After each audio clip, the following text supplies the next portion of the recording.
Cinta sesama pria terbongkar di pengadilan, keputusan yang ubah semua hubungan selamanya. Di lorong pengadilan yang sepi di pusat Jakarta itu, Rama berdiri dengan tangan gemetar saat Adi mendekat dan memegang bahunya dengan lembut. Kita harus mengakui semuanya besok di sidang, Rama. Aku tidak bisa hidup seperti ini lagi, kata Adi dengan suara bergetar. Dan saat itu Rama menyadari bahwa cinta mereka yang selama ini disembunyikan akan terbongkar, mengubah segala hubungan dengan keluarga dan teman selamanya. Ruangan tunggu pengadilan terasa semakin sempit, udara berbau cat dinding yang baru dan kertas dokumen yang menumpuk. Rama, pria berusia 32 tahun yang dikenal sebagai pengusaha sukses di bidang properti, menatap mata Adi yang penuh tekad. Mereka bertemu di sini secara rahasia, hanya 2 jam sebelum sidang kasus warisan keluarga yang sebenarnya menyembunyikan rahasia besar. Kasus ini dimulai dari tuntutan saudara Rama atas perusahaan ayahnya yang meninggal tahun lalu, tapi di baliknya ada ancaman bukti oto dan pesan yang bisa membongkar hubungan mereka. Rama menarik napas dalam-dalam, mengingat bagaimana semuanya dimulai 8 tahun lalu di kampus Universitas Indonesia. Saat itu, Adi adalah mahasiswa hukum yang cerdas dan pendiam, sementara Rama baru saja pindah jurusan bisnis. Mereka berteman di klub debat, lalu perlahan menjadi lebih dari sekadar teman. Malam-malam panjang di kosan kecil Adi di Depok, di mana mereka berbagi mimpi dan ketakutan, menjadi ondasi cinta yang tumbuh diam-diam. Di Indonesia yang masih penuh stigma, mereka belajar menyembunyikan segalanya, bahkan dari keluarga Rama yang sangat konservatif di kawasan Menteng. Kamu ingat hari pertama kita bertemu? Tanya Rama pelan, mencoba mengalihkan ketegangan. Adi tersenyum tipis, tapi matanya tetap sedih. Ya, kamu yang selalu bicara soal masa depan besar, sementara aku hanya ingin hidup tenang. Percakapan itu membawa Rama kembali ke masa lalu, ketika tekanan keluarga mulai muncul. Ayahnya, seorang pengusaha terkenal, selalu menekankan laki-laki sejati harus punya istri dan anak. Rama pernah mencoba menikah dengan sepupu jauhnya 2 tahun lalu, tapi pernikahan itu gagal hanya dalam 6 bulan karena ia tidak bisa berbohong pada dirinya sendiri. Sekarang di ruang tunggu ini, keputusan besar menanti. Sidang besok bukan hanya soal uang atau perusahaan, tapi soal apakah Rama akan tetap diam atau akhirnya bicara jujur di depan hakim dan keluarganya. Adi memegang tangannya lebih erat. Aku siap menghadapi apapun, Rama. Tapi kamu, keluargamu akan hancur. Rama merasa dada sesak. Ia tahu ibunya yang masih menunggu di rumah pasti akan menangis jika tahu. Masyarakat Jakarta, tetangga, rekan bisnis, semuanya akan berubah pandang. Tapi cinta ini sudah terlalu dalam untuk diingkari lagi. Mereka duduk berjam-jam, membahas setiap kemungkinan, setiap risiko. Malam mulai turun di luar jendela, lampu neon pengadilan menyala terang, mencerminkan wajah mereka yang lelah tapi penuh harap. Rama akhirnya berkata, besok kita lihat saja. Aku tidak mau kehilanganmu. Pertemuan rahasia itu berakhir dengan pelukan singkat di koridor gelap, sebelum mereka berpisah menuju mobil masing-masing. Tapi benih keputusan sudah tertanam, dan Rama tahu hidupnya tidak akan sama lagi. Keesokan paginya, Rama bangun dengan kepala penuh pikiran. Rumah mewah di kawasan Pondok Indah terasa dingin meski ac menyala. Ia melihat foto keluarga di dinding, ayahnya yang tersenyum bangga, ibunya yang selalu mendoakan kebahagiaan. Bagaimana kalau semuanya terbongkar hari ini, gumamnya sendiri sambil menyiapkan kopi. Telepon berdering, Adi menelepon dari kantor kecilnya di kawasan Sudirman. Kamu baik-baik saja? Sidang dimulai pukul 10. Suara Adi tenang, tapi Rama tahu di baliknya ada kekhawatiran yang sama. Mereka bertemu lagi secara diam-diam di kai kecil dekat pengadilan sebelum sidang dimulai. Adi sudah membawa dokumen cadangan analisis hukum yang ia susun semalaman. Kalau saudaramu membawa bukti otot kita di Bali tahun lalu, kita harus siap.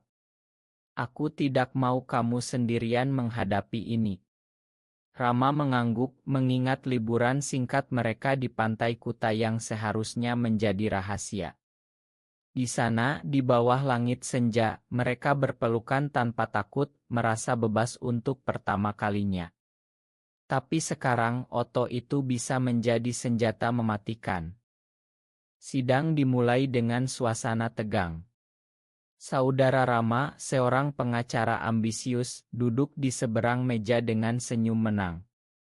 Hakim membacakan dakwaan soal pembagian warisan perusahaan ayah. Tapi Rama merasa setiap kata menyembunyikan ancaman yang lebih besar.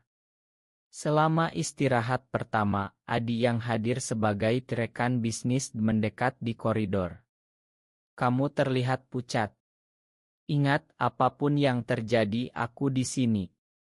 Kata-kata itu memberi kekuatan, tapi juga membuat Rama bertanya-tanya tentang masa depan mereka.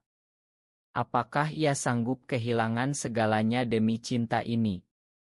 Lasbat kembali lagi, kali ini ke saat Rama hampir menikah.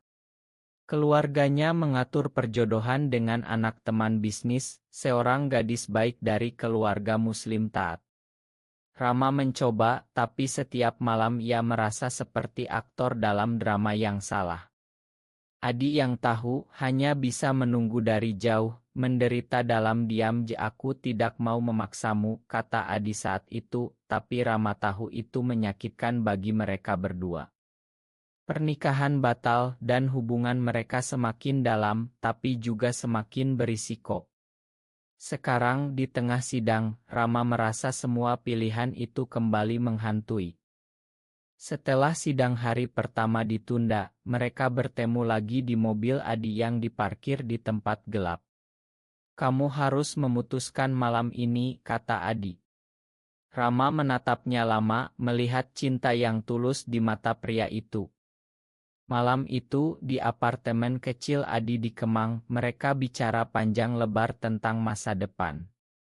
Rama menceritakan ketakutan akan kehilangan ibunya, kehilangan bisnis yang dibangun ayahnya, dan pandangan masyarakat yang masih menganggap cinta sesama pria sebagai aib.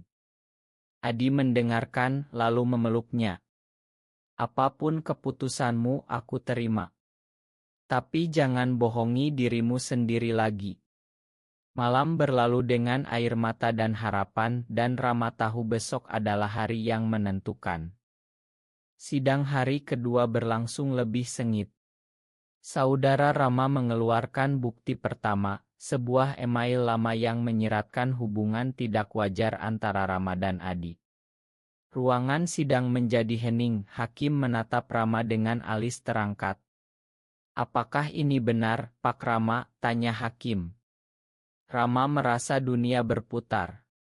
Di belakangnya, ibunya yang datang untuk mendukung mulai menangis pelan. Adi duduk di barisan belakang, tangannya mengepal di pangkuan. Rama ingat janji mereka kemarin malam, bahwa kejujuran adalah satu-satunya jalan. Tapi kata-kata itu terasa berat di lidahnya. Selama istirahat, Rama menemui Adi di toilet pengadilan yang sepi. Aku hampir bilang semuanya tadi, katanya. Adi menggeleng. Jangan terburu-buru. Pikirkan ibumu. Tapi Rama tahu penundaan hanya memperpanjang penderitaan. Mereka kembali ke masa kuliah, ketika pertama kali mencium satu sama lain di atap kosan, merasa dunia hanya milik mereka berdua. Saat itu Jakarta terasa luas dan penuh kemungkinan. Sekarang pengadilan ini seperti penjara yang mengunci mimpi mereka. Sore hari, setelah sidang, Rama pulang ke rumah keluarga di Menteng. Ibunya menunggu di ruang tamu, wajahnya pucat. Anakku, apa yang saudaramu katakan itu benar, tanya ibu dengan suara gemetar. Rama tidak bisa berbohong lagi. Ia menceritakan sebagian tentang Adi yang bukan hanya rekan bisnis tapi juga orang yang ia cintai. Ibu menangis, tapi tidak marah seperti yang Rama takutkan. Aku selalu tahu ada yang berbeda padamu, Nak. Tapi masyarakat kita, bagaimana? Percakapan itu membuka luka lama tentang tekanan agama dan budaya yang selama ini Rama pendam. Malamnya, Rama menelepon Adi. Ibu tahu sebagian. Besok aku akan bicara lebih jelas di sidang. Adi diam sejenak lalu berkata, aku bangga padamu. Apapun hasilnya, kita hadapi bersama. Kata-kata itu memberi kekuatan, tapi Rama juga merasa takut kehilangan segalanya. Ia berjalan di taman rumah, mengingat perjalanan mereka selama ini, dari pertemanan biasa menjadi cinta yang mengubah hidup. Tekanan dari rekan bisnis juga mulai terasa, rumor sudah beredar di kalangan elite Jakarta. Rama menyadari keputusan ini bukan hanya soal cinta, tapi soal siapa dirinya sebenarnya. Hari ketiga sidang menjadi puncak ketegangan. Saudara Rama menunjukkan oto-oto dari liburan Bali, bukti yang tak terbantahkan. Ruangan bergemuruh dengan bisik-bisik. Hakim meminta penjelasan. Rama berdiri, tangannya dingin. Ia melihat Adi di belakang, mata mereka bertemu sejenak. Ya, Yang Mulia. Adi adalah pasangan saya, kata Rama dengan suara mantap, meski dalam hati ia gemetar. Ibunya menutup mulut dengan tangan, saudaranya tersenyum sinis. Sidang ditunda lagi, tapi bom sudah meledak. Di luar pengadilan, media mulai berkumpul. Rama dan Adi berjalan cepat menuju mobil, tangan mereka hampir bersentuhan tapi tidak berani. Kamu melakukannya, bisik Adi. Rama mengangguk, tapi rasa lega bercampur sedih. Malam itu, di apartemen Adi, mereka duduk berdua, membahas konsekuensi. Bisnis Rama terancam boikot dari mitra konserati, keluarga besar mulai mengirim pesan marah. Tapi Adi memegang tangannya. Kita bisa mulai lagi dari nol. Rama teringat saat ia hampir kehilangan Adi 2 tahun lalu, ketika Adi ingin pindah ke Surabaya demi pekerjaan. Saat itu, Rama menyadari betapa pentingnya Adi dalam hidupnya. Pengorbanan kecil seperti meninggalkan keluarga besar, sekarang terasa kecil dibandingkan kejujuran ini. Ibu Rama datang ke apartemen keesokan pagi, mata bengkak tapi pelukan hangat. Aku tidak mengerti semuanya, Nak. Tapi kamu tetap anakku. Kata-kata itu menjadi titik terang di tengah badai. Konflik dengan saudara semakin dalam, tapi Rama mulai melihat perubahan dalam dirinya. Ia tidak lagi merasa seperti penipu. Adi juga berbagi cerita masa kecilnya di kampung kecil dekat Bandung, di mana ia harus menyembunyikan diri sejak remaja. Kisah mereka saling melengkapi, memperkuat ikatan. Meski sidang masih berlanjut, Rama merasa ia sudah menang sebagian karena akhirnya ia bisa menjadi dirinya sendiri. Sidang memasuki minggu kedua dengan bukti-bukti tambahan dan saksi. Teman lama Rama muncul sebagai saksi, menceritakan rumor lama yang ia dengar. Pengkhianatan itu menyakitkan, tapi Rama belajar memakan. Adi berada di sisinya setiap hari, memberi kekuatan lewat pesan kecil dan pelukan malam hari. Keluarga besar mulai terpecah, sebagian mendukung, sebagian menolak. Rama menghadapi pertemuan keluarga yang penuh air mata dan teriakan. Kamu membawa malu pada nama besar kita, kata paman tertuanya. Tapi Rama berdiri teguh. Di tengah itu, Rama dan Adi pergi ke pantai Ancol untuk menghirup udara segar. Di sana, mereka berjalan berdua, bicara tentang mimpi baru, mungkin bisnis kecil bersama di luar Jakarta. Aku tidak menyesal, kata Rama. Adi tersenyum dan untuk pertama kalinya setelah sidang, mereka merasa bebas. Lasbat ke hari-hari bahagia di Bandung ketika mereka menyewa illa kecil dan hidup seperti pasangan biasa selama seminggu menjadi pengingat bahwa cinta mereka layak diperjuangkan. Ibu Rama mulai menerima perlahan bahkan bertanya tentang Adi. Bahwa dia makan malam suatu hari, katanya suatu sore. Itu adalah langkah kecil tapi besar bagi Rama. Sementara itu, hakim mulai condong ke pihak Rama dalam kasus warisan, melihat bukti bahwa ia yang paling berkontribusi pada perusahaan. Konflik internal Rama perlahan hilang, digantikan oleh rasa percaya diri baru. Ia belajar bahwa identitasnya bukan aib, tapi bagian dari perjalanan hidup. Adi juga mengalami pertumbuhan dari pria yang selalu takut terbongkar menjadi pendukung yang kuat. Mereka menghadapi demonstrasi kecil di luar pengadilan dari kelompok konservatif, tapi bersama-sama mereka lewati. Rama menyadari pengorbanan ini bukan akhir, tapi awal dari kehidupan yang lebih autentik. Sidang terakhir berakhir dengan keputusan hakim yang memihak Rama, perusahaan tetap di tangannya, dan warisan dibagi adil. Tapi yang lebih penting, Rama keluar dari ruangan itu dengan tangan Adi di bahunya, tak lagi menyembunyikan apapun. Keluarga kecilnya mulai memahami, meski prosesnya panjang. Rama dan Adi pindah ke rumah baru di pinggiran Jakarta, membangun hidup baru bersama. Bisnis Rama bangkit lagi dengan mitra baru yang lebih terbuka. Hari-hari berlalu dengan tenang, penuh tawa dan dukungan.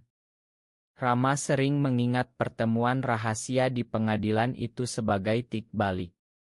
Ia telah tumbuh dari pria yang terbelah menjadi seseorang yang utuh. Adi juga menemukan kedamaian karena akhirnya mereka bisa hidup tanpa takut. Suatu sore di pantai Bali, tempat mereka dulu berlibur diam-diam, kini mereka kembali dengan bebas, berpelukan di bawah senja yang sama. Perjalanan ini mengajarkan Rama bahwa keberanian membawa kebebasan, meski dengan harga. Masyarakat masih banyak yang tidak menerima, tapi Rama dan Adi memilih untuk hidup sebagai contoh. Keluarga besar perlahan mendekat lagi, satu demi satu. Rama merasa damai untuk pertama kalinya. Apakah benar cinta harus selalu mengalah pada keluarga dan norma masyarakat, atau justru kejujuran diri yang membawa kebahagiaan sejati? Benar atau salah?